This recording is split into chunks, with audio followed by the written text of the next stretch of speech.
What's up, guys? Leyton here for UFC Gambling Addicts. It's that beautiful time again, the giveaway, every breakdown. Smack a comment down below. It's free to enter, so you may as well do it. Two people came close for the Las Vegas card, so good luck and enjoy the breakdown.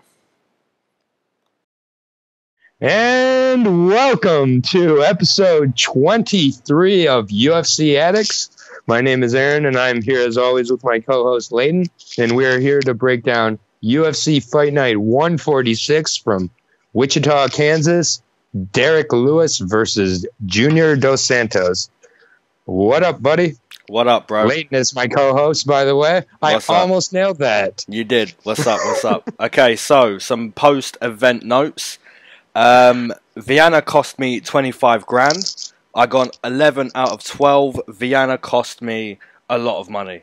Edmund Shabazian, amazing. I predicted a quick finish in round 1. Beautiful. Johnny Walker, it's just getting easier and easier for that guy. It's getting so easy, he just dislocates his shoulder after a fight. That's how easy it's getting for Johnny Walker. Pedro Munoz, amazing.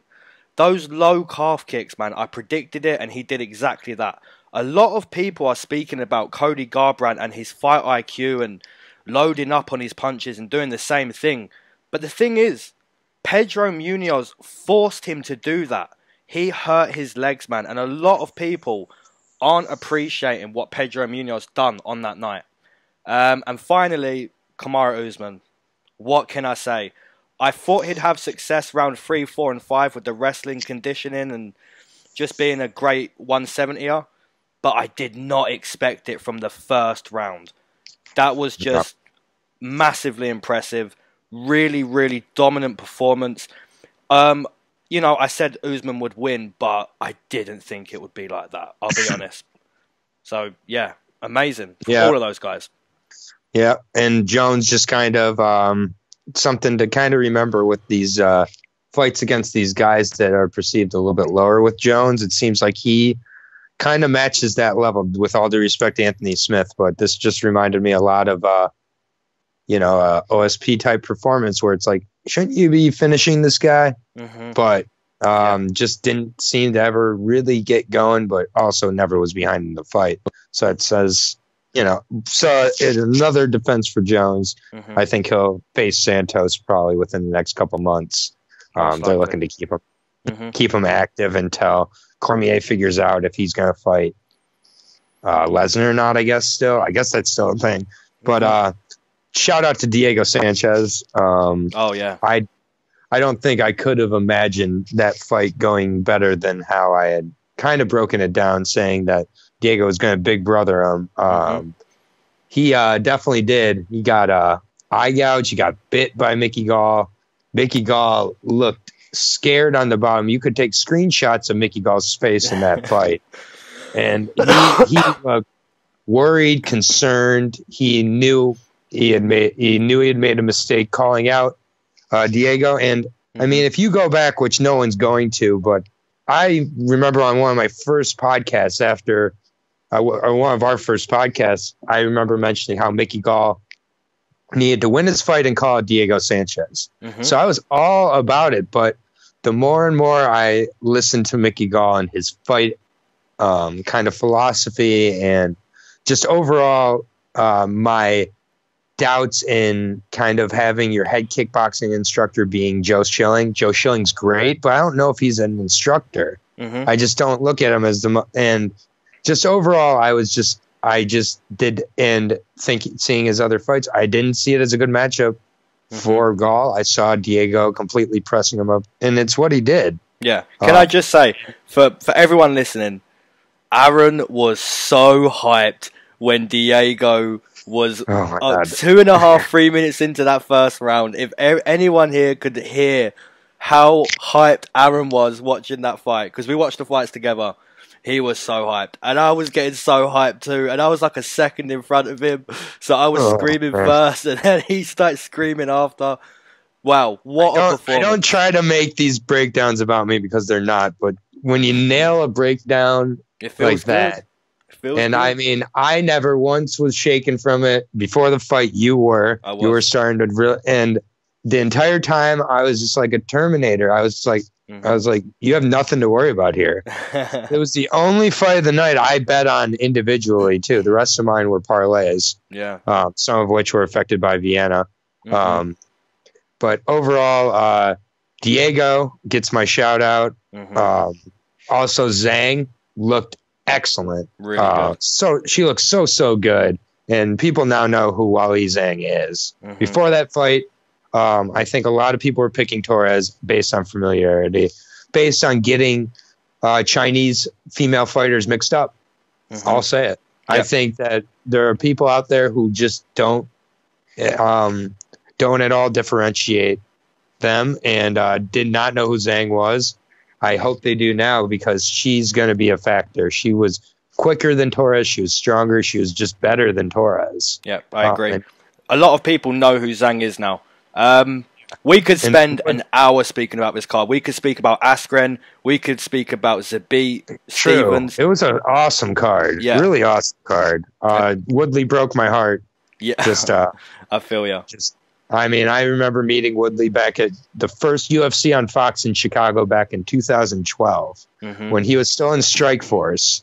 And I saw him walking away and I yelled Tyron at pretty much just a jacked, generic looking athlete. And he turned around and was so excited when I recognized him. He took time to take some pictures, faced off with me, talked to me, told me in 5 years he was going to be UFC champ. That was from 2012. By 2017, he was. But yeah, so he had a good run, man. 4 title defenses. Had a good run, but the boy. You have outside distractions. Eventually, they become a factor, and I don't know what he does from here. I don't see him getting a rematch though at all. I mean, it was 5 rounds of domination. Which was more impressive than if Kamaru would have came out and tagged him with like a left hand or something and early and just put him out with like a good shot. That was 25 minutes. So enough about this card. We could talk about the card all night, which we did, but let's move on to it. I don't think a bad card at all from Wichita, Kansas, especially of all places. So very competitive card. I'm ready to jump in. We're going to be disagreeing a handful of times here. You also have quite the lead now. I believe you're at 13, which is 13. So you're at a full UFC card ahead in correct fight picks. And I can blame the main events all I want, but it's not just the main events. And anyways, I'm ready to break down the card. How about you? Let's do it, buddy. Let's do it. You want to lead us off? Yep. Okay, so the first fight, we have Alex the Spartan White versus Dan the Hitman Moret. Okay, so Dan Moret comes into this fight 0-1 inside the UFC. He fought Gilbert Burns in his debut, got brutally knocked out in, I think it was round 2. It was pretty bad. Spent the majority of his career at 145. He has a win over Jordan Griffin outside of the UFC, so that's a pretty decent win.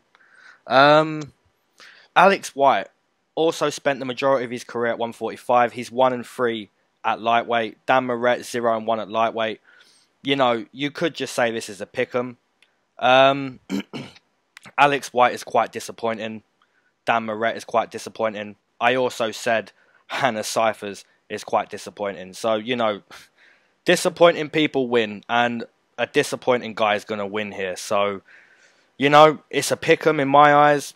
And I'm going to go with the dog. I'm going to kick things off with the dog. I'll take Dan Moret via decision. Oof. Okay. I will be breaking down. Sorry, I almost gave away my pick early there. I will be breaking down Alex the Spartan White because that's what people tuned in for, is the Alex White Dan Moret breakdown. I actually hope there are people who tuned in for that because those are the people we're talking to. Anyways, Alex Spartan White, he is 12-5 overall. Split those with 5 TKOs and 5 subs in those 12 wins. He's 3-5 in the UFC, so I was surprised to find out he had multiple wins actually. But he also has 5 losses, which is pretty pretty steep. He's on a 2-fight losing streak, losing to James Krause by decision, who was a pretty large 155er, and then losing to Jim Miller in minute 30 by submission. It was his first submission loss of his career. We both had that one pretty nailed, though. And Alex has been able to win, but when he's absolutely had to hang on to his UFC career. That's how you are 3-5 and still have a job, is each time you're on that chopping block, you find a way to kind of win that fight. On a 2-fight losing streak with a 3-5 overall record, he's in one of those situations again. His last win was against a grappler, which Dan Moret is, in Mitch Clark. And I feel like he needs to follow that type of game plan and look to stay active in the clinch. He was throwing a lot of elbows and a lot of knees against Clark in that fight. And before the Miller fight, he'd never had his doors blown off. He'd always lost he lost a few decisions. But yeah, he definitely looks like he's belonged in there for the most part. He's a pretty tough guy. But his last win also was against a guy who retired in the ring right afterwards. So then it's to wonder how much of his opponent was really in it, how much of his last win his opponent was really in it. So, like I said, Alex, he's well-rounded. I'm not as disappointed as you've been in him, but he's not amazing also. But I would think with his back up against the wall here, he's going to look to really turn up the aggression, and he's going to look to overwhelm Moret. And if Moret gets a hold of him and takes him down, he subs him, I think. But I think this could be a good fight, sneaky good fight, actually. I'll also admit that I get Dan Moret and Bobby Moffett confused. Bobby Wolfman Moffett is another guy who's solid grappler, but not super special on the feet. I'm not sure why Moret's nickname is the Hitman. I'm kind of confused. I believe he has 1 KO in his career. So should at least wait till you have multiple KOs to have that nickname, but I'm not a fighter. So either way, I think it's going to be a finish either way. Okay. I'm going to take a desperate and more aggressive Alex White to get a TKO, and I'm going to take him to get it in the second round, let's say. Nice. And the odds? Let's see. The odds are they're with it's not a pick'em. They're with the White. White's a -200 favorite. So wow. Okay. We both make our, as just a reminder to everybody or new listeners, we make our picks before we look at the odds. The odds are not playing a factor in our straight up picks. That's why a lot of times you'll see screenshots with maybe picks that we didn't make on the podcast. Sometimes betting wise, a certain value, risk reward. I'm not going to explain gambling 101. But anyways, Alex White -200. So Dan +160. I like the respect for Alex White. This is going to be his 9th fight in the UFC, although 5 of those have been losses. That's still a lot of experience. That I can see a few more ways Alex White wins than Dan Moret. So we disagree to lead off this card, and I have a feeling that is the first of many disagreements. And I'll lead us into the next fight. This is being fought at 170. It's between Alex the Great White Morono and Zach Ottow, who frankly could also be nicknamed the Great White. 15-5 overall for Alex Morono.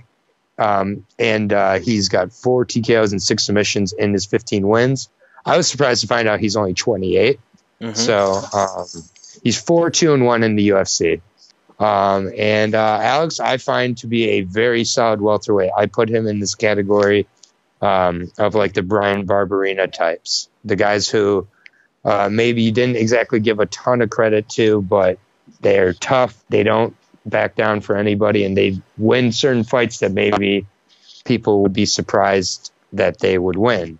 Anyways, Alex, he's a pretty solid welterweight, pretty well-rounded, but not overly strong in any area. But toughness, he's definitely very, very tough, and really has a high belief in himself, I think. He had a lot of trouble in the Mien fight a few fights ago, with kind of the size of Jordan Meehan, and he was able to sub kind of a pretty much done Berkman. So I think that the fight that really we learned a lot about Morono in was the Keenan Song fight. I really thought he was going to have trouble in that fight and get athletically overwhelmed a little bit and just out game planned by Song, but he really turned up the aggression and was able to implement his game plan. So I'm not picking against Morono again here. I think that he's able to beat Ottow, and I think he finishes Ottow. So I think a good bet would be Morono inside the distance. I will say for the second fight in a row, a second round TKO. Nice. Okay, so Zach Ottow comes into this fight 4-3 inside the UFC. As bad as this sounds, I feel his record does him more justice than he deserves. He is a very, very average welterweight. His most impressive win coming over Mike Pyle. And, you know, that was Mike Pyle's last ever fight. He definitely didn't beat Dwight Grant, as we've discussed 2 cards ago. We see how he won, but we also see how he clearly did not win. I believe he has a loss to Sage Northcutt as well, where he hurt Sage Northcutt and still got finished.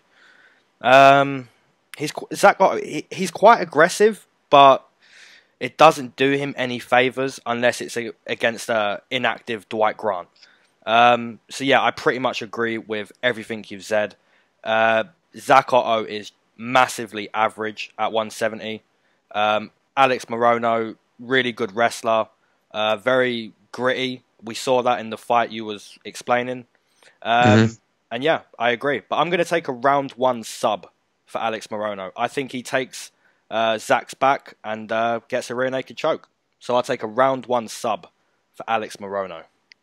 Yeah, I do not see Morono having the same lack of aggression issue that Dwight Grant had. Yeah, for sure. There's one thing about Morono, he is not passive in his fights. So I see this as a pink slip fight for Ottow. Yeah. I don't think that he gets any credit for that last win. It was a hometown decision. Yeah, Grant showed what he was made of in his last fight also. So I think Ottow equally shows what he's made of in the opposite direction now. Yeah. So and the odds? Morono is the favorite, -230. So just slightly above. That's fair. That with Alex White. I think that's pretty fair, though. Yeah, Morono is definitely someone you want to build a few parlays around, because I'm very confident Zach Ottow does not win this fight. But, you know, Hannah Cypher's won, so who knows? Yeah, I mean, it's MMA, so who knows? But, yeah, I think that I feel good taking the second straight favorite for me in Alex Morono. Yep, fair play. Okay, so moving on to Louis Smolka versus Matt Schnell, and I'll be breaking down Matt Schnell. Comes into this fight 2-1 inside the UFC. He also fought on the Ultimate Fighter. He fought on there at flyweight and at bantamweight. This fight is actually at bantamweight, so Louis Smolka will be fighting at bantamweight. He's a veteran at 125, so this will be very interesting. This is a really close fight. I feel this is going to be really, really competitive. And I obviously love to watch very competitive fights. Most people could call them boring because not a lot of stuff's happening. But, you know, this is going to be on paper, this is really close. And I think it's going to be very close in the octagon too. I did take Matt Schnell in his last fight. I believe he was like a +170. And I was very impressed with him. Very, very impressed. It's a really, really tough pick. If Louis Smolka, you know, does what we know he can do, you know, with the wrestling, the takedowns, the veteran experience he has, you know, it could look pretty one-sided. But if this fight is standing, it's still very close. This is a 50-50 fight standing as well.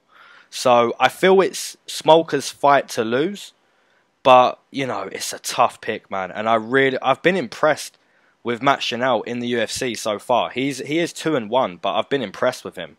So yeah, tough fight. but I'm going to take Matt Schnell. I'm going to take Matt Schnell to get a very, very close decision win. Okay, so how do you see Matt in this fight exactly? I just see him grinding on the feet, putting the low calf kick out there. His boxing looked very good in his last fight. And like I said, if he can keep it standing, it really is a 50-50 fight.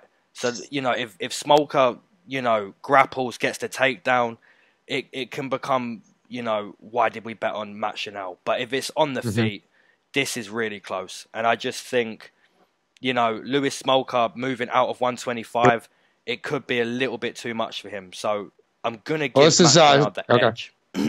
Okay. And I will be breaking down Louis Smolka. And I am surprised at how much you're impressed by Matt Schnell. I'll be honest. This guy got knocked out by Hector Sandoval. So not to do MMA math, and I'm not breaking him down. And I believe it was a split decision he was coming off of, but it was against a tough guy in Illinois.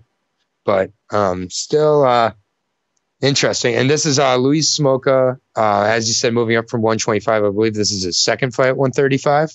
So he fought Sumun Jerry in his debut at the weight class after being cut on the heels of 4 straight losses at 125 that got him ousted from the UFC. He's 5'9", though, so he's going to be the taller and definitely have a little reach advantage over Schnell, who also is about 5'8", but I think has a little shorter arms. But since being out of the UFC, he had the 2 wins, both by finishes, and also probably more importantly, got sober. And since getting sober, he seemed to be much more focused, and that was kind of one of the faults of Louis Smolka back in his first run in the UFC. Was he would be going really well, in there, and then he'd almost get distracted.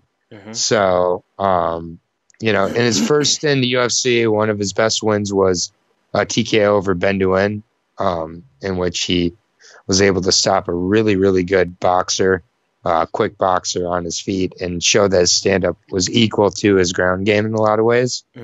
I find Smolka to just be an absolute scrapper, and he's not the most technical, but he's been improving that aspect of his game also. And I think he'd be wise to kind of push for a submission, though, in this fight. You know, I think he could handle this fight a lot similarly in his game plan to Sumun Jerry, which was the guy who fought in his last fight, which was he was a good Malaysian kickboxer. Really nice kicks. And I think really, really prepared Louis Smolka for the type of game plan he needs to use in this fight also. So I'm going to give Schnell respect and give Louis Smolka the decision. But I'm definitely interested to see how Smolka follows up his return to UFC, because he looked really good in there and like really focused. And I think it's not a coincidence that comes with getting the stuff outside the octagon figured out also.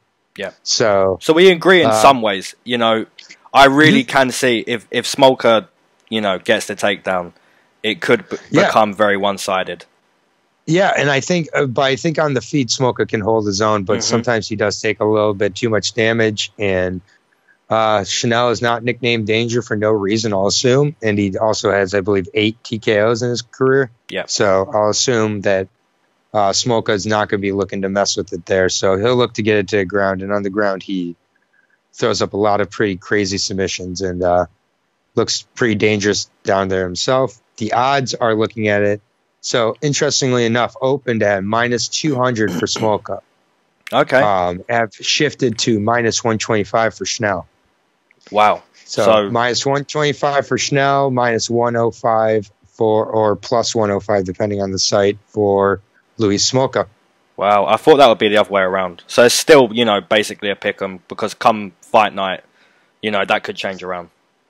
I would think that just Louis Smolka having a little more of a recognizable name would cause the money to shift towards him more. But I also think he should be the favorite. But if he's the underdog, I'll gladly invest in him. I think Smolka, being a veteran and there's something about these guys on their second UFC stints. They go one way or the other with it. Sometimes they get their second stint and just prove they don't belong and struggle. And then other times they get their second UFC stint and you just are like, I can't believe this is it. It took them 2 times. Anthony Rumble Johnson comes to mind for me. I'm not comparing the two, but when Rumble came back, he was definitely focused, and that was what was missing from his first so time. big now. He's like a massive, massive heavyweight now. He's just been TRT with the dumbbells. He is massive. Yeah, I think he's in the weed game too now. So yeah, he good loves for him. his weed. Okay, so it's part of the culture. Moving on. Flick, flick, flick, flick. So moving on to the 4th fight, we have Maurice Greene versus Jeff Hughes, and I'll let you take it away with Jeff. All right, I will be breaking down Jeff Lights Out Hughes. The 30-year-old is 10-1 with 4 TKOs. He is a Dana White Contender Series first-round TKO winner. So take a shot of your preferred juice. I'm going with beet juice this week. Trying to mix it up. He is the former LFA heavyweight champion, and he also defended the title against Maurice Greene in Greene's hometown. Sure. So I'm a big fan of LFA, RFA before that, but LFA now, Legacy Fighting Alliance. It's a good place to really see some really good fights and a lot of future talent. So when he fought him with a 5-round decision. And one thing I like when looking at Hughes's tape and record overall is he's gone to 5 rounds multiple times in his career. And he's got pretty good movement and cardio for a heavyweight, which are 2 keys to becoming at least semi-relevant in the division, in my opinion. He trains with Stipe, so he's got a really good training partner.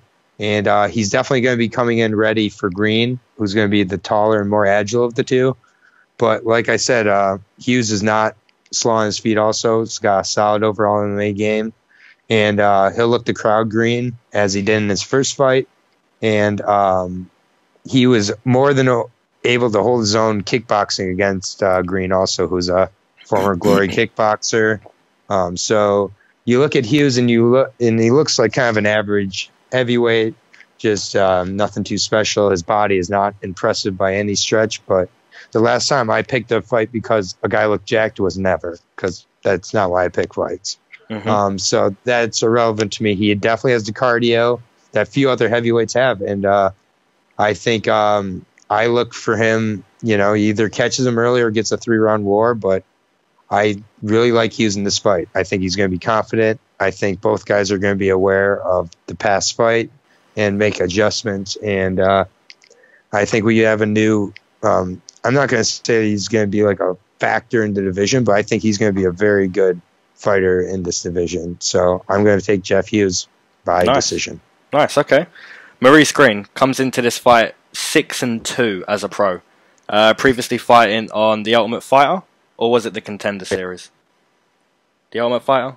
Maybe. He was on Ultimate Fighter. He was on The Ultimate Fighter. Yep. And just like you said, he also fought Jeff Hughes, which was a title fight in LFA. 25 minutes, decision loss.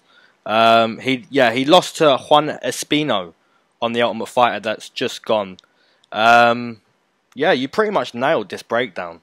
Maurice is a kickboxer primarily, but one thing he has that you didn't mention is he has fairly decent jiu-jitsu for a heavyweight. I believe he actually got a triangle in his last fight, a triangle submission off his back. He has a few sub wins too, so he has that in the locker. I pretty much agree with your breakdown for both guys, but we're not going to agree. I'm gonna give Maurice Greene a TKO victory, and I'm gonna give it to him in round number 1. I think this fight is over very quickly. I think it's going to be the complete opposite of what we saw in LFA. I think both guys are going to come out, try and make a statement, and someone's going to sleep. I called it in the Edmund and Charles Bird. I'm going to call it again. Everyone place your bets. This is not going the distance. Jeff Hughes could get that TKO, but I'm going to side with Maurice Greene. TKO in round number 1.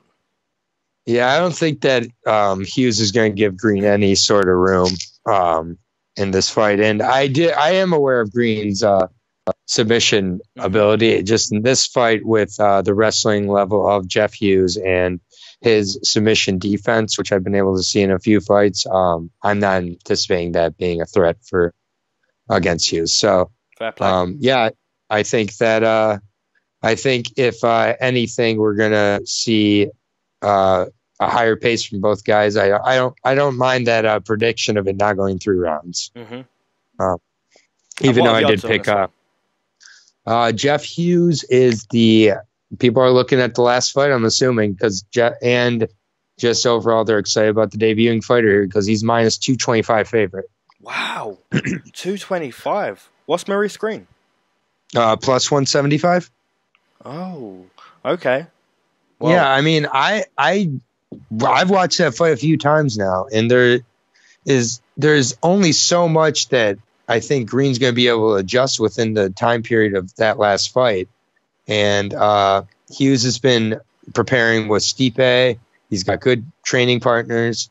And if anything, Greene's going to be a little less confident coming into this fight. So interesting.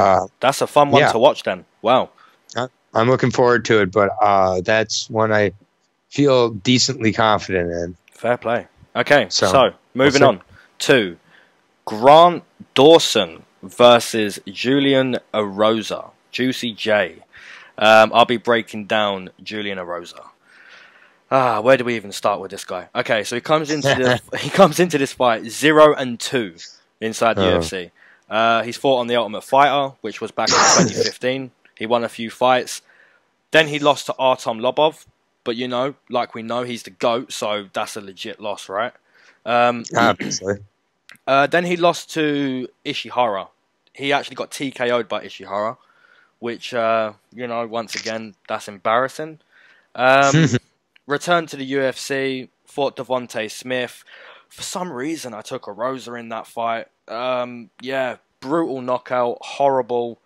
One thing I will say is Julian Erosa has had 30 pro fights.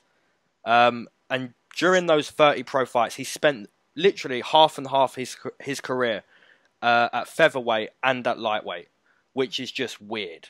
Like, you see guys move up and try their luck there, and then they move back down, but this guy has literally yo-yoed, like, featherweight, lightweight, featherweight, lightweight. Like I don't understand him. I don't understand what he's trying to do. So yeah, he returned against Devontae Smith. That was at 155. Now he's fighting at 145.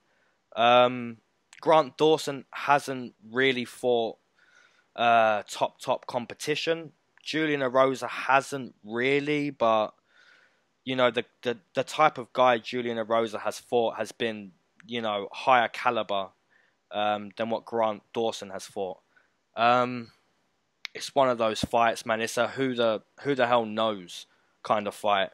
I'm gonna stick with Julian Erosa.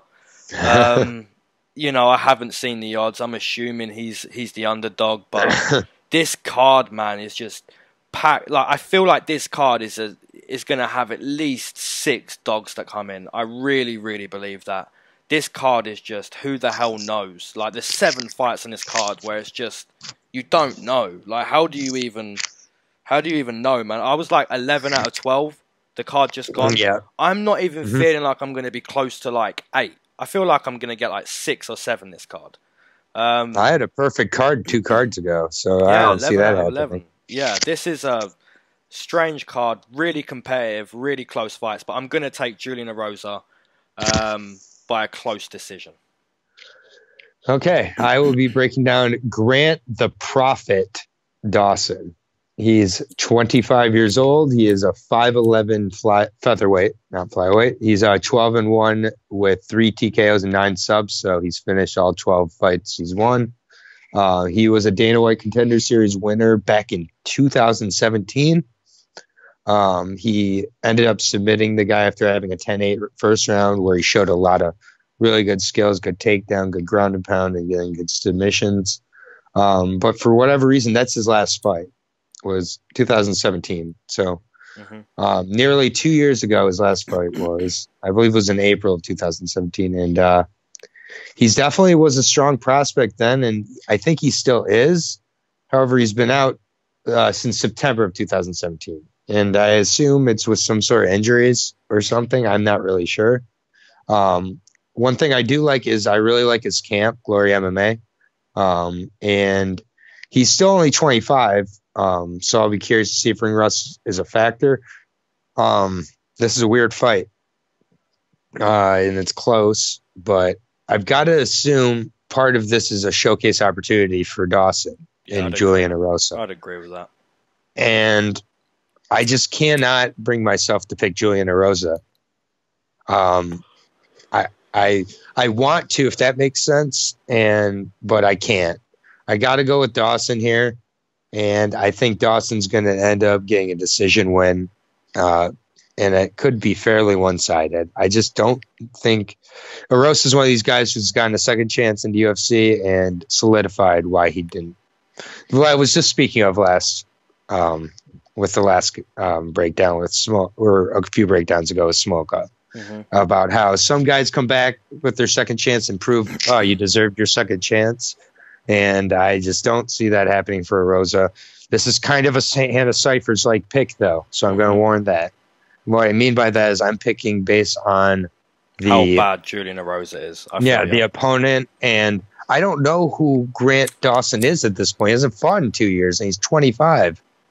And so it's a who the hell knows fight, literally. Yeah, but if Grant Dawson may really have a showcase opportunity here and really get to show everybody who he is very quickly. He's 5'11", 145, looks well-rounded and looks dangerous pretty much everywhere. Good wrestling too, and tough. So we'll see if that transfers to UFC competition, which Julian Erosa barely qualifies for, but does qualify for. And the odds have Grant Dawson as a minus 190 favorite.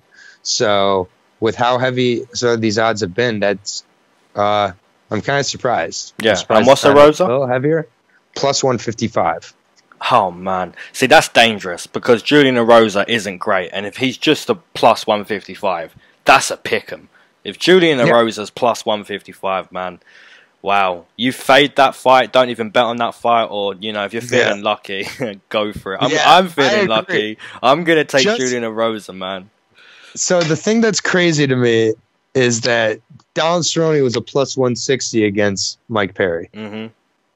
Yep. Julian Erosa is a plus 155. So they're saying Julian Erosa has a better Yeah. I just don't get it. Bro, I'm telling you, that's a who the hell knows fight. I guess take the underdog if you want, but otherwise, I'm not going to be including that in a ton of parlays. Yeah, I feel you. That's for one parlay, that fight.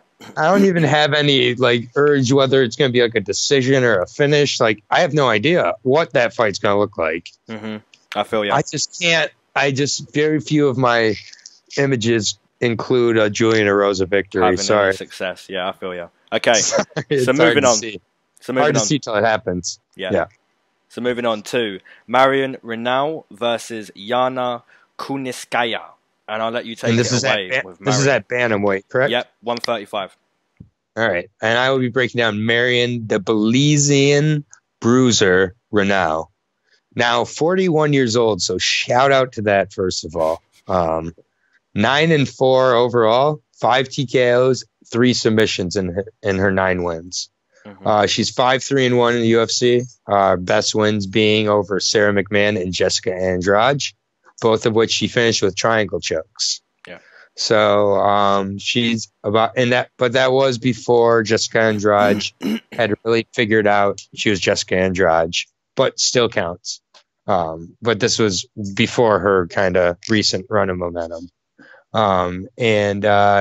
So honestly, Marion is kind of surprised. She's really legit as they come in this division. And I have a huge amount of respect for her, and especially for being 41 and still going strong in there. She's coming off a decision loss to Ngannou. But I don't think she looks like she's necessarily done, but the takedown defense was a little bit off for her, but Ngannou was really focused on it also. So I really like this matchup here, and I think it's one of the closer fights on the card. There's a lot of close fights too. So I think that if Reneau can hurt Yana early and make her predictable with the takedowns, Yana's going to be in trouble and get TKO'd, I think. Yeah. Okay. But if Yana is able to establish the distance, mix up the striking, and get into clinch work, it's Yana by decision. So it's really who implements their game plan. I've been back and forth on this one. I wanted to go with Marion. I just can't. I'm going to take Yana to be the quicker, fitter fighter and get a decision, but it's close. Nice. Okay, so Yana comes into this fight 1-1 inside the UFC. Her debut was at 145, which was against Cyborg. You know, destroyed. Absolutely destroyed. And then she dropped down to 135. Had a really, really dominant performance there against Lena Landsberg. Yana previously fighting in Invicta. She also fought at lightweight before she got to Invicta. So that's telling you how strong she's going to be in this fight. And you even saw that in her debut against Lena Landsberg at 135. You know, she was very, very strong in the clinch. For Marion to win, I feel she could win a kickboxing battle. You know, she's got some nice leg kicks. Having said that, I feel if she does implement that game plan, Yana is going to be forced to grapple, which could play into Marion's hands, because if she ends up on her back, she could pull off a triangle or an armbar, or, you know, take Yana's back. You know, she could sub Yana on the floor. Or it could go the other way, where Yana's on top, and it just looks like, wow, that is a strong, strong lady holding down Marion, and, you know, she's just getting elbowed in the face from side control. She's being held down. Yeah, like John Anik said a couple weeks ago in the Czech Republic card, that's like having a house on top of you when Michelle Praceres was on top. So it could look like that with Yana, where she's that strong, you know, just holding down Marion. So it could go either way. I think Yana will be too strong, and I think she's smart enough, you know, to keep her arms and hands narrow if she's in Marion's guard. You know, she seems to have good defense when someone's on their back. So, yeah, I'm going to take Yana to get a decision win. Okay, fair enough. And the odds are with us here, -170 for Yana, +145 for Reneau. Wow. So yeah, sounds I think it should be a little closer, but not much. Yeah, I feel you. I mean, so far, out of all the fights we've broke down, my most confident pick so far is Alex Morono, and that's saying something, man. Like, for anyone betting on this card, man, do one, maybe two, if you're rolling with the money. Do one or two parlays with quite a few fights. But, you know, if you're looking to you know, low risk, you want profit from this card, I would not make your parlays big, because it just takes one fight, and they're all so close, man. You can make like a 3-fight parlay and you can get them all wrong. That's how close this card is. It's surprising how many of these odds are so far apart, though. So, well, you know, for me, it's the underdog. Like, you know, you're seeing who was it? You're seeing Alex White, did you say, who's close to -200? Moret, like a +150 or 60, you said? +160. Yeah, that's not a lot, man. That's, you know, we see +350s, like Lauren Murphy losing on the China card. Like, we see a lot of big underdogs winning. To say that only just +150, 160, it's a really close card. Yep, and then exactly. I mean, Jeff Hughes would be my most confident pick early in the card. Yeah, but I mean, well, okay. Yeah, so moving on. Make his debut, so who knows? Moving on to, I do feel quite confident in this fight. However, Tony Martin versus Sergio Moraes, and I'll be breaking down. Who am I breaking down here? Sergio Moraes comes into this fight 8-2 inside the UFC. So you could say, you know, he's getting a bit of the Michel Praceres effect. The UFC clearly not giving him what he deserves. 8-2. And he's nowhere near a title shot. Has wins over Neil Magny, Omari Akhmedov, Davi Ramos, Tim Means, Ben Saunders. He's only ever lost to Cesar Ferreira and Usman. So, it shows how legit Sergio Moraes really is. He'll look, if you have bad takedown defense, he'll look to take you down. He'll look to sub you. I believe he has 3 or 4 submission wins in the UFC. Pretty well-rounded everywhere. But I'm more focused on Tony Martin here. Like, Tony Martin at 170 has looked revived. Like, he's 3-0 now at 170. He had that finish at 170 as well. He beat Jake Matthews, which was, a really, really nice performance from Tony Martin. So at 170, he's looking really good. I think the difference in this fight is Tony Martin has good wrestling, and he's gonna stuff those takedowns and even look for his own takedown if he wants. So I just see Tony Martin being too much for Sergio Moraes. And like I said, I feel Sergio Moraes is getting that Michel Praceres effect. The UFC are just, you have a nice record, but we're going to make someone make a name off of you. So Tony Martin 3-0 at 170. I believe he goes 4-0. So I'll take Tony Martin to get I'm going to take a TKO in round 2. Okay, I will be breaking down Anthony Rocco Martin. He's 28 now. He's 15-4 overall with 9 submissions and 1 TKO. He got that first KO against Ryan LaFleur in a great performance in which I picked against him. I actually called that TKO too. Yeah. I remember that. I remember that. I was very wrong. Then he had a strong performance for 2 rounds before getting an anaconda choke on Matthews in his last fight, which I was very wrong on again. Yeah, I did. And I'm not going to be doubting Martin for a minute here. Martin has looked so much stronger since moving up to 170. And his other one was over Nakamura in this weight class. So none of his 3 at 170 have been gimmies by any stretch of the imagination. Yeah. And I don't view this as a gimme either, but I view this as one of his. I think this is probably the best of the 4 matchups at this weight class. So Nakamura was big, crafty, and tough to really prepare for.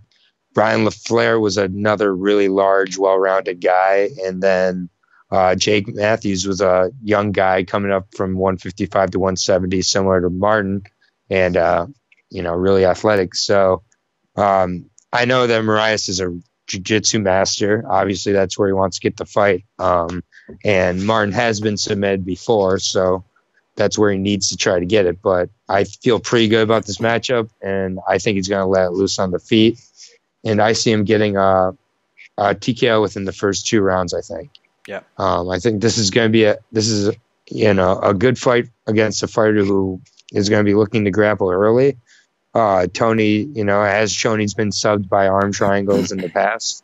I think he has 2 arm triangle losses in his career. So, and Moraes does definitely know how to get the arm triangle and guillotines and triangles. So just in general. So that's what he's going to look for. But I think Tony's going to be focused on being violent and get the finish within 2. So I will go on and agree with you with Tony Martin, and he is the favorite at -200, so plus 160 for Sergio. Yeah, that sounds perfect to me.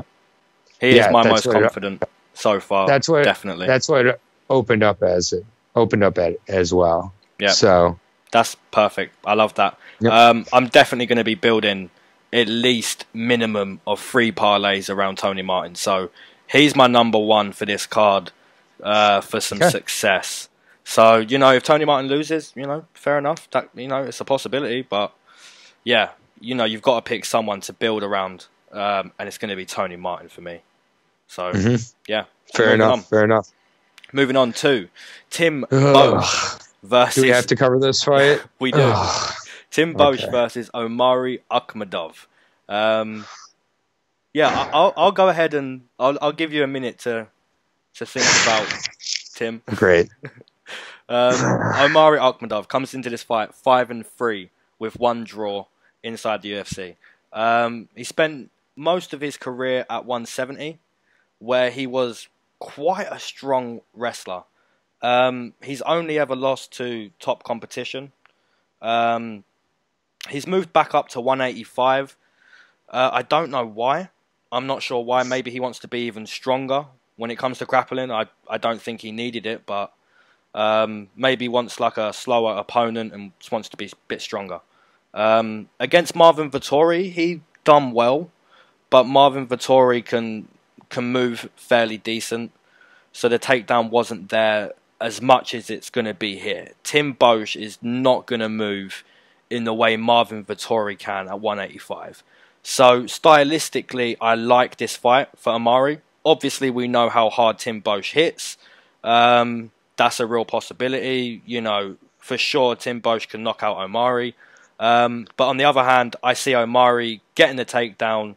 And Tim Boetsch has been submitted a few times. So I'm going to take Omari here to take Tim's back in the second round and get a rear naked choke. So I take Omari via submission in round number 2.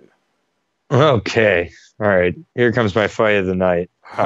Tim the Barbarian Boetsch, 38 years old now. He is 28-12 in his UFC overall with 11 TKOs and 5 submissions. He's 12-11 in his UFC career and a few different stints here. He's fought a lot of it at middleweight.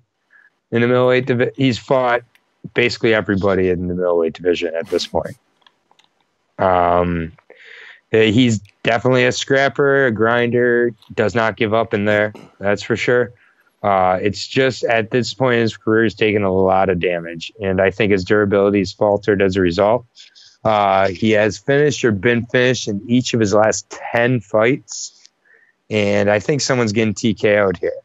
Mm-hmm. I'm just not sure who. And I'll pick Boetsch to just be a little tougher, a little bigger, and a little more scrappy and get my world famous second round TKO. Okay. Wow. I did not expect that. Okay. Yeah. I don't know.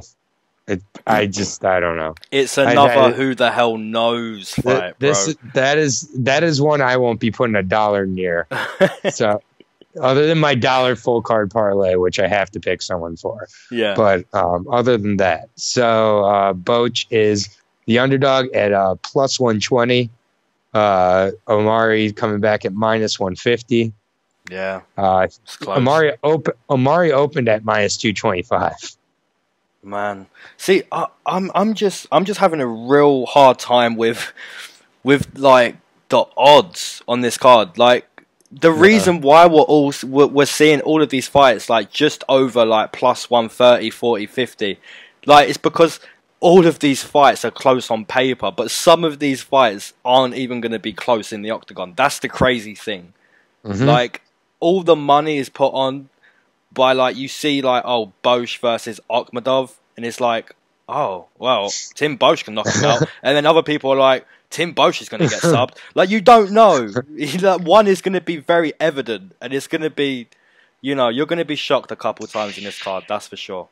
Yeah, well, that's I'll take the underdog in Tim Boetsch. I'm totally fine with that. Yeah, that's fair. Like, no problems there. So let's move on to a better fight. Oh, this is a good one. Okay, so Beneil Dariush versus Drew Dober, and I'll let you take it away with Beneil. All right, I will be breaking down Beneil Dariush. He's 15-4-1. He's 9-4-1 in the UFC. Beneil was able to get back on the right track after 3 less than stellar performances in the draw to Dunham, and then getting KO'd brutally by Alexander Hernandez and Edson Barboza, both in very different ways, but very brutal. He had a pretty complete game against Thiago Moises, who I picked Thiago Moises in that fight. I was really impressed with Thiago coming into that fight, and Thiago tried his best, but he just was no match for Beneil in his grappling, and overall just cruised to a decision win there. And so far with Dariush, the only way of to beat him is putting him out. And I think this is a really close matchup, and I look for Dariush to maintain that focus on the grappling, keep Dober from unleashing his stand-up too much, and I think Dariush ekes out the decision win. Nice. Okay. Drew Dober comes into this fight 6-4 inside the UFC. Earlier on, I said, who did I say it over? Zach Ottow. I said his record does him more justice than he deserves. I believe Drew Dober's record doesn't do him justice. 6-4, bit of a bad record, but the last 2.5 to 3 years have been pretty decent for Drew Dober. I was at one of his fights in North Carolina against Frank Camacho, and wow, that was an amazing fight. Drew Dober just, standing there trading with a madman like Frank Camacho. Amazing fight. Yeah, this is a close fight again. We could see Dariush win and give Drew Dober a bit of a lesson on overall game. But having said that, every fight for the last 2.5 to 3 years, we're seeing Drew Dober improve his overall game. Every fight there's an improvement. That's the one thing I'm really enjoying at the moment with Drew Dober. So once again, really close fight. It could go either way.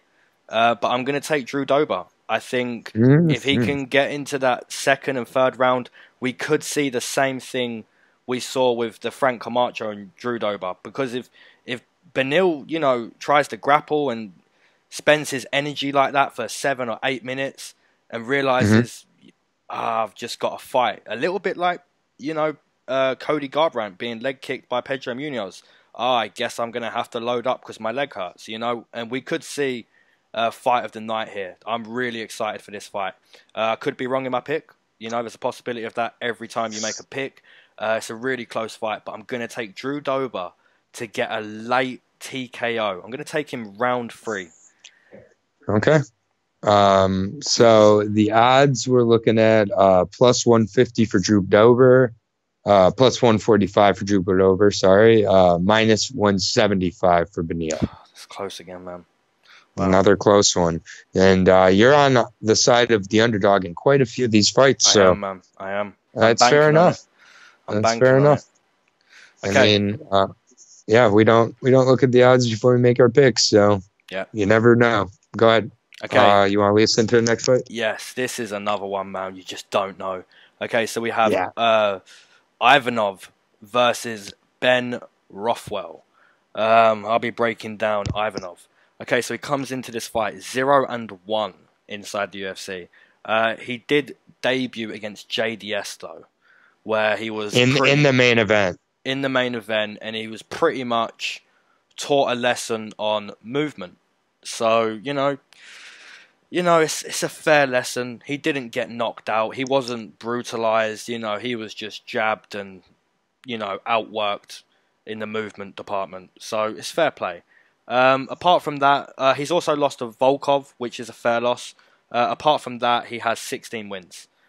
Previously a heavyweight champ outside the UFC too. So he's pretty decent. Ben Rothwell, 3 years off, no steroids now. What kind of guy are we going to get? If we see Ben Rothwell pressing the action like we know he likes to, then it could be interesting. If we see Ben backing up, then, we could see a guy who's already defeated before he's got in the octagon. Because we know how Ben Rothwell fights. He's got pretty decent boxing. He's got a really nice uppercut. Once again, it's a heavyweight fight and it can go either way. And it's, who knows? Who knows what Ben is showing up? It's a close one. I'm gonna take Ivanov. I just think Ben Rothwell, 3 years out of the game, the sport does move on. When you're out for 3 years, things do change. If it's a guy like Cain Velasquez, you can maybe give him the benefit of the doubt. We just saw that. Yeah, we was proved wrong, but a guy like that, I really give him the benefit of the doubt. With the time off. But Ben Rothwell, it's hard to take Ben Rothwell here, so I'm going to take Ivanov to get a decision. I think he edges a decision here. Or this could be over in 30 seconds. So I'm going to take a decision. But okay. Yeah, Fair play. All right. Ben Rothwell. One difference with Ben Rothwell and Kane is Ben Rothwell's coming off a PED suspension while Kane's coming off an injury. Mm-hmm. So that's just, a little bit of something to take into account, I'd say. Yeah, Ben Rothwell, 37 years old now, 36-10 overall with 23 TKOs and 10 subs, so only 3 decision wins in his 36 wins. This is Ben's first fight since a 4-fight finishing streak, which was against Vera, Mitrione, Barnett, and Overeem, where he got 2 TKOs and 2 subs. And then he lost decision to JDS and pre-dominated, and then he lost a PED test afterwards. So, just a few L's in a row there for Mr. Rothwell. And it's been a while since we've seen Ben, but with all the wars and damage he's taken and having 2 years off, it may have been a huge benefit for the heavyweight, honestly. Mm-hmm. And I think that this is a very tough matchup for Ben, though. I think that Blagoy will make Ben carry his weight, and barring Ben able to snatch one of those Gogoglata type subs that he's snatched in a few of his fights, I think that Blagoy uses his wrestling, gets a decision, and Rothwell being out for 2 years, it will not be a benefit for him in this fight. Yeah, fair play. And the odds? And the odds, I hope they're with Blagoy, but let's see. Blagoy is the favorite, close, -140. Oh, so Rothwell +110. Wow, another close one with the odds. Another one. Wow. And we're not getting any less close in this next fight, I don't think. Yeah. So this is going to be a hell of a fight between Nico, the hybrid Price, and Tim Dirty Bird Means. I'll be breaking down Nico Price, this fight being fought at 170. Nico Price is 12-2 overall, 8 TKOs, 3 submissions. He's 4-2 in the UFC with 1 no contest. And his notable wins being a first-round TKO of Alan Jouban, crazy hammer fist KO from the bottom against Randy Brown.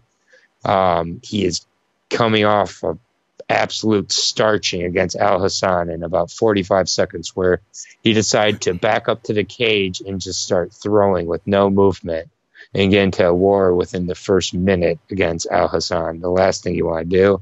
And Al Hassan made him pay. Nico threw his game plan completely out the window. I don't know what he was doing, and he got absolutely starched. And it's a kind of damage that could really change a chin for a whole career. So we'll see. If it gets tested here against Means, he could be in some trouble. Means throws nasty elbows, nasty knees, good strikes just overall. And if that chin hasn't recovered fully, he could be in a lot of trouble here. Mm-hmm. And I see these guys having really similar qualities to one another.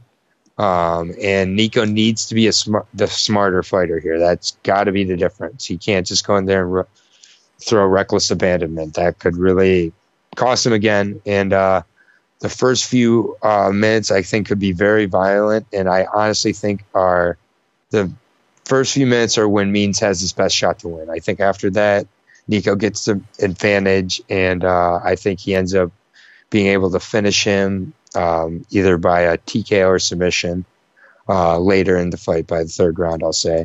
And so I'll take Nico Price to get back on track here, but it's a close fight.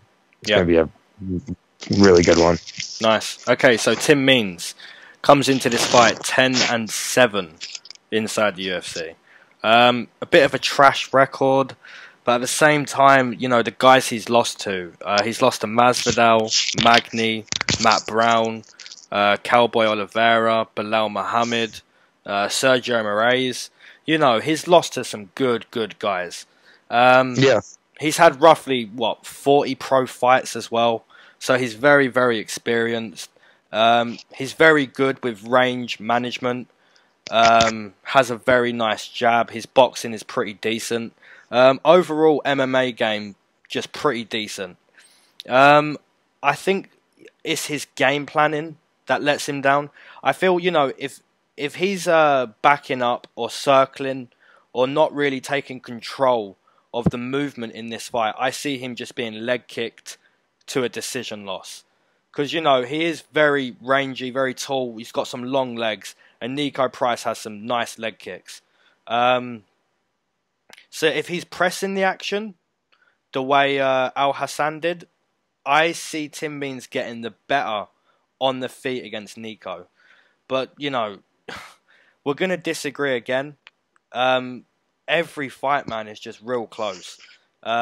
We could have agreed on this full card, or we could have disagreed on this full card. That's how close this card is on paper. I will say I have nailed Nico's last 3 fights. I believe it goes North Carolina, he got the win. Then the win to Randy Brown. And then the loss to Al Hassan. So I have nailed his... I'm pretty good with Nico Price. I could be wrong here, because if Tim Means isn't pressing the action and taking control on the feet, then he could well lose a decision. But I'm going to take Tim Means to win a decision. Yeah, and I've been pretty bad with Nico Price, to be honest with you. I was wrong with him against Alan Juban. I was wrong with him against... I've been wrong in quite a few fights, actually. So okay. So anyone listening, thinking about who to go with, their track record and that? I probably have about the same success rate as with my main event picks. Maybe a little better than that, but not much. Okay, and the odds for this one? Tim Means is the favorite at minus 200. That's ridiculous. That should not be minus 200. I'm confused. That's a minus 150, the max. Yeah, I'm all over that plus 160 for Nico. That I find that pretty shocking. Minus 2 is bad. I mean, Nico's price, you know, plus 130 to 50 sounds right. 160 is a pretty good price for Nico Price. That was legit what I just said. Tim Means minus 2. You know, that's overpriced. But I'm going to take him. He'll be in a parlay or two, maybe one at that price. That's gonna be a great fight. That could be fight of the night, or this next fight here definitely could be fight of the night. Yes. I'm ready to talk about that, and I'll let you lead us off. Okay, so we have Zaleski versus Curtis Millender, and I'll be breaking down Curtis Millender. Okay, so he comes into this fight. He's now 3-0 inside the UFC. Previously fighting in Bellator, where he wasn't great. He wasn't too good in Bellator. In LFA, he was pretty good. He beat Kevin Holland in LFA, so, you know, in LFA, very good. Bellator, not so good. Inside the UFC, he's been pretty decent. He has a good jab, nasty knees. That knee against Thiago Alves was just, you know, vicious. Max Griffin, really nice performance against him. Pretty much controlled the fight. You know, got caught with a few shots in round 3, but Max was behind for 2 rounds, and that guy has been proven, you know, he really wants to win. Even against Thiago Alves recently with Max Griffin, you know, really had a good 3rd round and got robbed in Brazil. But Curtis Millender, really good performance against Max Griffin. Yeah, he's looked really good. He's looked really good in the UFC. He has been put on his back a few times, and he hasn't looked good there. But one thing that has looked fairly decent is his scrambles and his takedown defense in his last fight. He definitely has some good takedown defense, but if you can get him on his back, he's kind of a fish out of water on his back. So, another really close fight, man. I just think Curtis Millender's going to be... I think he's going to be a bully. I think he understands how to fight his fight. I don't think he's going to give Zaleski too much space to work with. If he does, you know, we see what Zaleski done against Strickland. We see that flying knee against Van Dramini. You know, the guy is very dangerous and, in my opinion, very underrated. And once again, that guy's not getting much respect because he's on like 7 fights in a row now. I'm sure you'll tell us what it is, but he is very underrated. But yeah, could be wrong in this one too. You know, I really could just go like 4 out of 13 on this card, but I'm going to take Curtis Millender. From you. Yeah, I'm going to take Curtis Millender. I think he's going to be a bully in there. I think he's going to be too big. I think he has some nasty leg kicks. nasty knees, and I think he's a dangerous guy. So I'm going to take Curtis Millender, and you know what? I'm going to take him via TKO in the second. Okay, I will be breaking down Elizeu Zaleski dos Santos, Capoeira. People are going to finally know this guy's name. Because even you struggled to know that his name is Elizeu Zaleski dos Santos. You just call him Zaleski. Most people don't even know what to call him. They see 4 names. They're like, dos Santos, but there's a million dos Santoses. I don't know how to say Elizeu. It looks weird. And Zaleski. People don't know what to call. People don't know this guy. It's crazy to me. He is 7-1 in the UFC. He lost his UFC debut to Nicholas Dalby by split decision. Nicholas Dalby at that time, and still is a legitly huge welterweight, very good. He's diet Darren Till, basically. He's just short of being Darren Till, but he's not Darren Till. But since his debut, he's just looked better and better and better. He's now 7-1 UFC, 7 straight wins at welterweight. I'm glad he's fighting in the co-main event. But before this fight, he had struggled to even get onto a main card. He was supposed to fight, I believe, Bilal Muhammad in his last fight. Muhammad got injured, so he ended up fighting a jiu-jitsu guy and Luigi something or other. And, yeah, you didn't know the guy's name, and he went in there and he made it look like a guy who you shouldn't know his name. And he finished him with a flying knee and then follow-up punches and just put him absolutely out. And that was following a spinning wheel kick KO of Sean Strickland. Was also really good. He also has a decision win over Max Griffin, which is extremely difficult to do when you're not getting the hometown split decision in Brazil. This was not in Brazil where he beat him.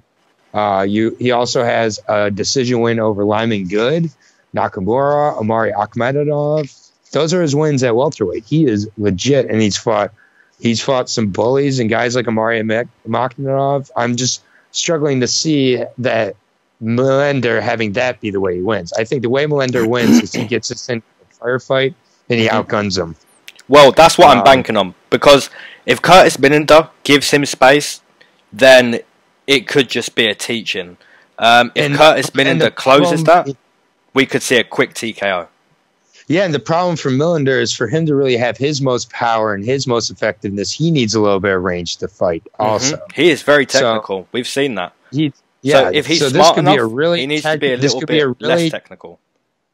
Yeah, this could be a really technical fight. I would not be surprised at all to see Dos Santos try to use a little bit of his jiu-jitsu if he's having trouble on the feet. And it would not shock me if he had trouble on the feet. But one thing I like about Zaleski is that he's shown he can adjust. He's shown he has lost a round or two within the octagon and come back and won the fights, which I think is a great quality. I'm a huge fan of Elizeu Zaleski dos Santos. And I'm just going to keep saying his name because I want people to know who Elizeu Zaleski dos Santos is. 20-5 overall. I don't know if I mentioned that at the beginning, with 16 of his wins coming by finish, 14 TKOs. So, well, I will say this. For his capoeira, rightly so. This is a close fight, and I think that it will end up being going to a decision, actually. I think a lot of people are expecting it to be over within the 3. I think both guys are going to be tested more than they've ever been tested in the octagon, and it's going to be edged out close for one or the other. I've got to go with my boy Elizeu Zaleski dos Santos. I will say this. If Zaleski does finish Curtis Millender, this guy has to be very close to a title shot, surely, at this rate now. Yeah. If he gets to finish in this one, there's no denying it. People better know his name. If either guy gets a finish in this fight, it is huge, and it should be viewed as huge. I really like that these guys are getting the co-main event spot. Oftentimes, the co-main event is the main event. I'll be honest, for me, the co-main event is the main event here. Yeah, I'd agree with that. I have every single Elizeu Zaleski dos Santos fight you can attest to. I'm excited about, and it's only built as he's continued to back it up. I would have loved to see that fight against Muhammad, but for me, Dos Santos is one of the best at 170, and people don't even know it. So, and most importantly, if Millender wins, fair enough. Yep, and most importantly, what are the odds in this one? Exactly how they're supposed to be. -115 each way. There we go. There we go. So that is basically proving whoever wins this one takes a massive stepping stone up the division.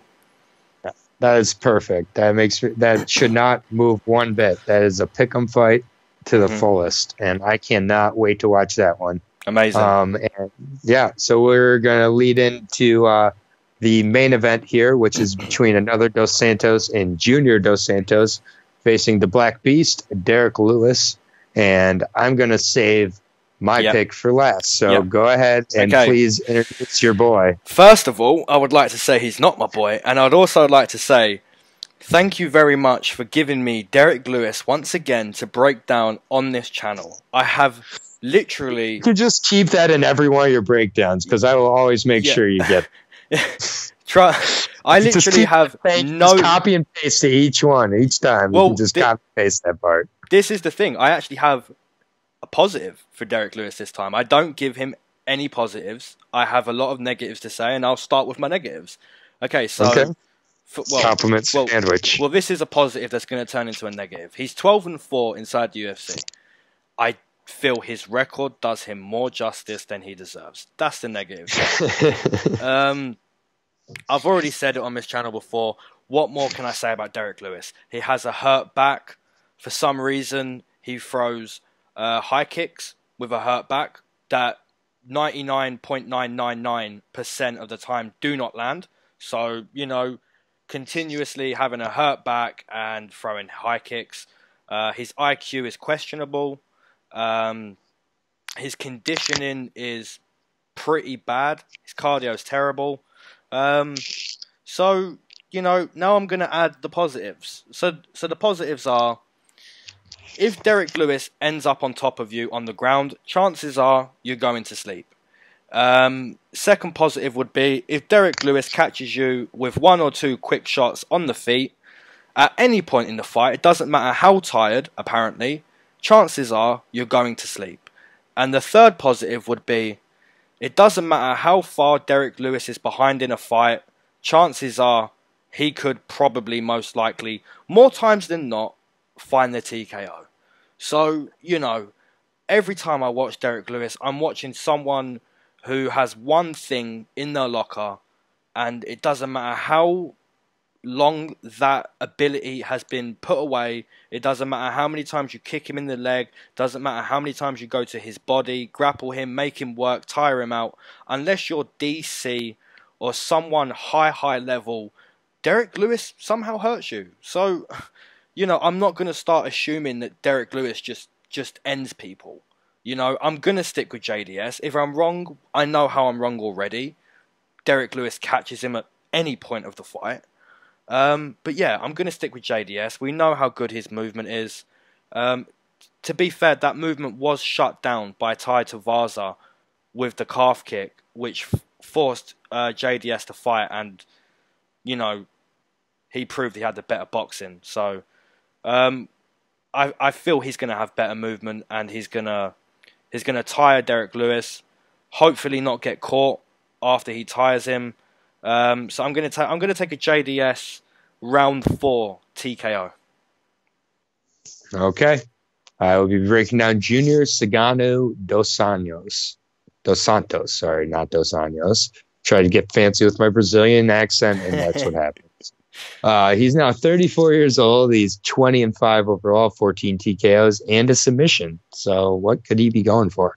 13-4 in the UFC. It's coming off a pretty back-and-forth fight with Tai, in which he was able to finish him. But I think he finished him a lot because he needed to. I think he was more hurt in that fight than he let on a little bit. Mm-hmm. Before that fight, he'd alternated wins and losses in each of his last 8.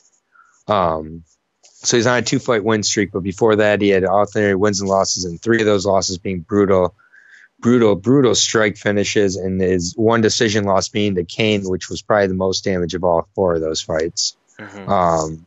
And Cigano's had a lot of damage in his career, and when you've had a lot of damage in your career, you don't want to go up against a guy like Derek Lewis. I really don't think so. Derek Lewis could be getting danced around dizzy for 5 rounds and then catch him in the 5th with no energy yet, still just lay one of those massive paws on him. I think that JDS has speed and movement, but I think Derek has some surprising leg kicks for one, and I want to see him use them. And if he can use those and take away a little bit of that mobility, I see Derek Lewis actually catching Junior Dos Santos at some point in this fight. Mm-hmm. And I'm going to take Derek Lewis to get a finish, and I'm going to take it to be in the third round. Late in the third round, I'm going to take him to catch him and put him away. You're basically predicting the one thing that's annoying me immensely with Derek Lewis, and you've just said exactly what I've just said, and that's going to happen for him again here, yeah? Okay. I think he may surprise you a little bit and use a little bit of a good game plan and use that leg kick. Yeah. And target some of those same spots on Dos Santos that Ty did. I think he's a little bit better of a boxer than Ty. He hits a little bit better than Ty. And Ty, I think, had some real ways to win that fight and just didn't come through. But and I think Derek Lewis is a little less willing to get hurt Junior Dos Santos. Mm-hmm. And that could be, like, if that makes sense. I'm not saying he's way better defensively. I just think he's less willing to get into a absolute firefight back and forth. But I'm going to take Derek Lewis, third round, TKO. Okay. And it Give being in, Give me the odds. I'm going to assume that Junior is the favorite. I hope so. Let's see. Because I'll tell you one thing for sure. If I get to this main event with parlays alive, there will be money going on Derek Lewis. So please give me the dog odds, and please say it's like a +2. Please. Okay, well, it's close for you. Derek Lewis is a +195. Oh, that's okay. I feel a bit better. Junior Dos Santos -230. I feel better. Better. It's fine. It's fine. It doesn't matter if Derek Lewis wins. It's fine. If I've got parlays open, we can cover with Derek Lewis, because if he's going to do it, then... And just because I'm picking Derek Lewis here, don't get me wrong. My parlay is probably going to include Junior at that price. Yeah, since I have to back up. We can watch that and chill. Okay, so your fight of the night, hit me. I gotta go Dos Santos and Curtis Millender. Yeah, nice. I'm gonna take Beneil Dariush and Drew Dober. Okay. Those fights, amazing fights. Those two. I like the card. This card overall. Yeah, I like how competitive it is on paper, but chances are we're gonna see at least like 5 of them be the complete opposite of what everyone thought. Like people who were like a couple people who were +150 are gonna make it look like they should have been like a -3. I'm telling you, like it's gonna be that kind of card. I'm looking forward to it. And then next week you're gonna be watching live in London, correct? Yes. Oh wow, that's come quick. Yes, I'll be at that card. Yeah, I'm looking forward to that breakdown too, man. That's gonna be dope. Yeah, well, I just want to point out that all the favorites were not taken on this card by anybody, nor have they ever been, except for my perfect card where I got 11 for 11 picking all favorites. So I'd just like to make one shout out to one person who made a comment on the breakdown just gone. Someone made a comment and they said, I subbed just because I want to hear you talk about Kamaru Usman losing. So I'd like to give you a shout out. You know who you are. And I hope you've enjoyed this breakdown. So I'll sign off there. I've enjoyed this breakdown with you, Aaron. And Hashtag petty. Right. Peace out, guys. Peace out. Enjoy the fights, guys.